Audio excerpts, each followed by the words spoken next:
नमस्कार दोस्तों, स्वागत है आपका चैनल योर स्टॉक मार्केट मित्र में। दोस्तों, जैसा कि आपको पता है, मैंने अपने पिछली वीडियो में आप लोगों से कहा था कि 10,900 और 11,000 के लेवल पे आपको फ्रेश बाइंग नहीं करनी है। वो पर्टिकुलर जोन में आपको प्रॉफिट बुकिंग करनी है।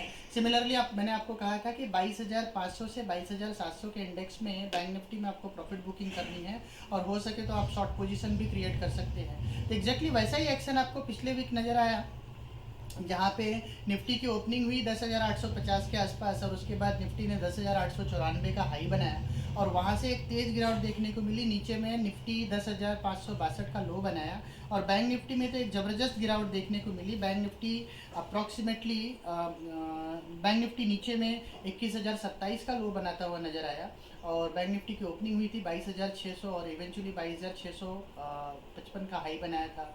तो अप्रॉक्सीमेटली 1500-1600 पॉइंट का गिरावट एक आपको बैंक निफ्टी में लास्ट वीक में देखने को मिली थी। तो दोस्तों, आइए देखते हैं ये पर्टिकुलर वीक में निफ्टी और बैंक निफ्टी में क्या एक्शन रहेगा और वहाँ आपको क्या उम्मीद करनी चाहिए। जैसा कि मैंने आपको कहा था कि अगर आप ये पिछले वीक का मार्केट्स के मूवमेंट की बात करते हैं तो 10,850 के आसपास निफ्टी की ओपनिंग हुई थी, हाई बनाया था। उसके बाद उसने जो है 10,894 का और उसके बाद एक नीचे 10,562 का लो बनाया और इवेंचुअली जो क्लोजिंग आई 10,933 का हाई बना करके 10,901 के आसपास। तो आप देखेंगे तो एक लंबा चौड़ा टेल है और जो नारो बॉडी है, एक हैमर टाइप का फॉर्मेशन है जिसको हम टेक्निकल एनालिसिस में हैंगिंग मैन बोलते हैं। ये वीकली चार्ट्स का फॉर्मेशन है। निफ्टी में एक हैंगिंग मैन का फॉर्मेशन वीकली चार्ट पे आपको देखने को मिला है। ये जो हैंगिंग मैन फॉर्मेशन है ये एक बियरिश या रिवर्सल साइन के रूप में मार्केट्स में देखा जाता है।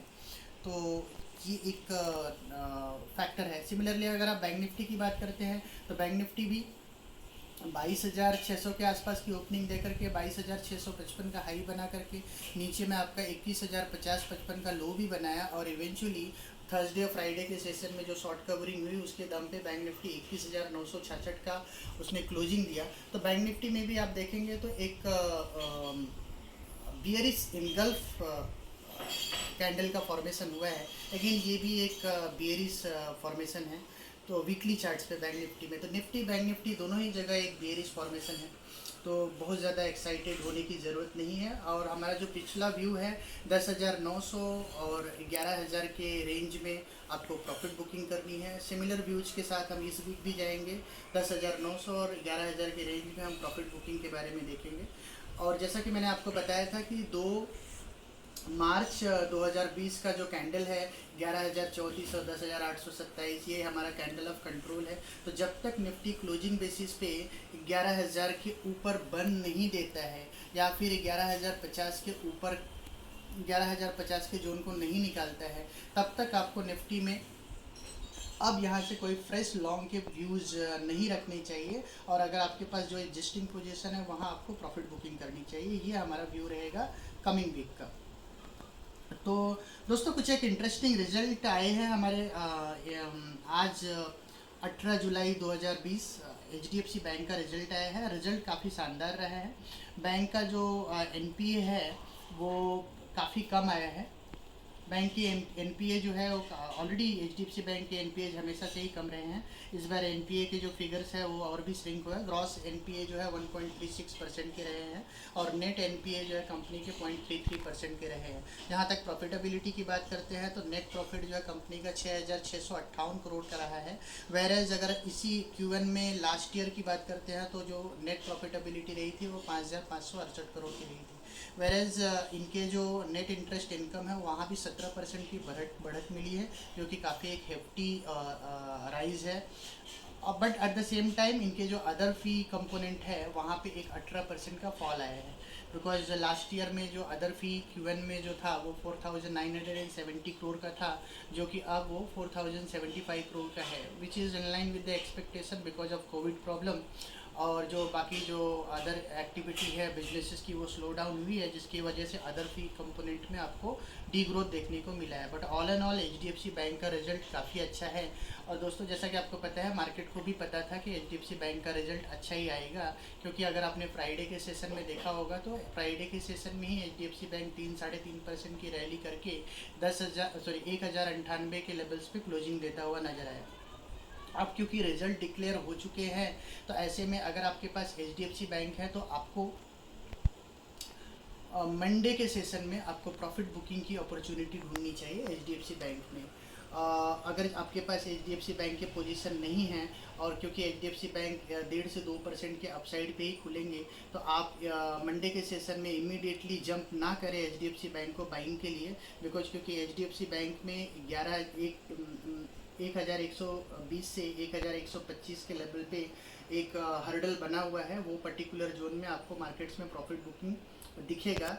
तो आप जल्दबाजी ना करें, अगर HDFC बैंक 1130 के ऊपर जाए तो ही आप फ्रेश पोजीशन बनाएं, और एग्जिस्टिंग इन्वेस्टर्स HDFC बैंक में 1120 से 1125 के जोन पे प्रॉफिट बुकिंग करें। सिमिलर अगर हम दूसरे कुछ एक स्टॉक्स की बात करते हैं, तो ICICI बैंक की जो क्लोजिंग आई है वो आई है 353 की करंट वीक की। नेक्स्ट वीक में क्योंकि HDFC बैंक के रिजल्ट्स काफ़ी अच्छे हैं, तो आपको ICICI बैंक में भी एक्सपेक्टेशन रहेगा मार्केट्स को। उस एक्सपेक्टेशन के दम पे ICICI बैंक आप 367 से 370 के टारगेट्स के लिए आप ICICI बैंक को बाय कर सकते हैं। SBI बैंक जहाँ पे क्लोजिंग आई है 188 रुपये की, SBI बैंक में भी नेक्स्ट वीक के लिए अच्छे व्यूज़ चार्ट्स फॉर्मेशन पे लग रहे हैं। तो 194 का फर्स्ट टारगेट और 197 198 का आपका SBI बैंक का सेकंड टारगेट रहेगा। सिमिलरली अपोलो हॉस्पिटल एक अच्छा स्टॉक दिख रहा है, 1498 रुपये का करंट मार्केट प्राइस है। नेक्स्ट वीक 1550 1560 रुपये का टारगेट आपको अपोलो हॉस्पिटल में मिल सकता है। दोस्तों, जैसा कि मैंने अपने पिछले वीडियो में आपको सिप्ला की स्टोरी बताई थी, मैंने आपको कहा था कि सिप्ला की जो दवा है रेमडेसिविर, उसकी मार्केट में उसकी जो जेनेरिक दवा रेमडेसिविर का जो जेनेरिक वर्जन उन्होंने लॉन्च किया, उसका काफ़ी ज़्यादा डिमांड है, और उसके बेसिस पे सिप्ला में आपको एक अच्छा गेन दिखेगा। मैंने ये न्यूज़ आप लोगों को 630 640 के रेंज में दिया था, और मैंने आपको कहा था कि सिप्ला में आने वाले समय में 680 से 690 रुपये का टारगेट देखने को मिलेगा। आई होप आपने उस वीडियो को देखा होगा और उसके बेसिस पे आप लोगों ने बाई की होगी। बिकॉज अगर इस पर्टिकुलर वीक में ही देखिए तो सिप्ला ने 698 रुपये का हाई बनाया, और हमारे सारे ही टारगेट्स अचीव होते हुए नजर आए सिप्ला में।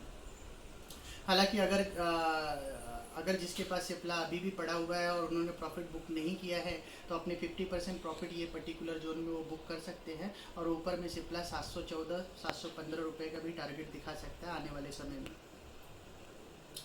ओके, तो दोस्तों, जैसा कि आपको पता है कि कोरोना वायरस के केसेस जो है ऑल ओवर द वर्ल्ड जो है काफ़ी तेज़ी से फैल रहे हैं।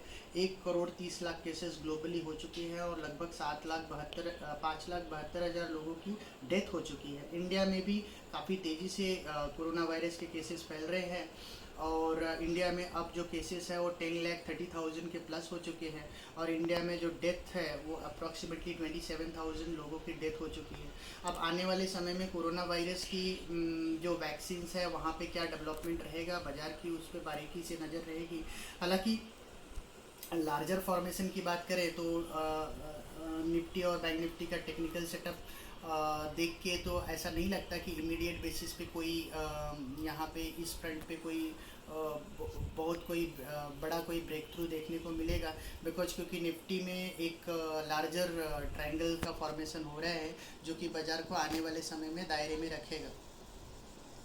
फॉर द टाइम बिंग आपका अप्रोच नेक्स्ट वीक के लिए क्या होना चाहिए? नेक्स्ट वीक के लिए जो हमने पिछले वीक में जो आपको एक अप्रोच दिया था कि आप 10,900 से 11,050 के रेंज में कॉशियस रहिए, फ्रेश पोजीशन ना बनाइए, उसी अप्रोच के साथ हम नेक्स्ट वीक में जाना चाहेंगे। 11,050 के बाद हम एक शॉर्ट कवरिंग देखेंगे। मैंने अपने पिछले वीडियो में भी कहा था कि निफ्टी में एक बियरिश बैट फॉर्मेशन है, जो कि काफ़ी बुलिश फॉर्मेशन है, और अगर निफ्टी 11,050 के ऊपर जाता है तो एक फ्रेश अपसाइड शॉर्ट कवरिंग का दिख सकता है, और जिसकी वजह से निफ्टी जो है 11,400 11,700 और इवेंचुअली 11,950 तक के हाइज भी दिखा सकते हैं। तो उसी व्यूज़ के साथ हम इस पर्टिकुलर वीक में भी जाएंगे। सिमिलरली बैंक निफ्टी की बात करते हैं तो 22,500 के ऊपर ही बैंक निफ्टी में कोई बड़ा एक्शन देखने को मिलेगा।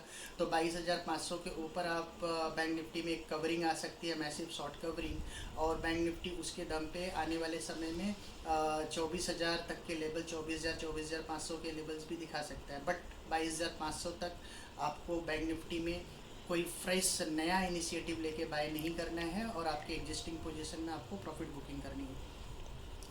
दोस्तों ये तो रहा निफ्टी और बैंक निफ्टी का व्यू नेक्स्ट वीक के लिए। और अब मैं आपको कुछ एक इंटरेस्टिंग स्टोरी बता रहा हूँ। जैसा कि आपको पता है कि रूरल ग्रोथ जो है वो काफ़ी बियॉन्ड है, और रूरल इकोनॉमी अगर आप देखेंगे तो रबी की फसल काफ़ी बम्पर हुई थी इस बार, और इस बार जो खरीफ की फसल है वहाँ पे भी 44% की ज़्यादा सोइंग हुई है। और जो गवर्नमेंट के जो सपोर्ट मेजर्स भी रहे हैं एग्रीकल्चर सेक्टर में वो भी काफ़ी इंकरेजिंग रहे हैं।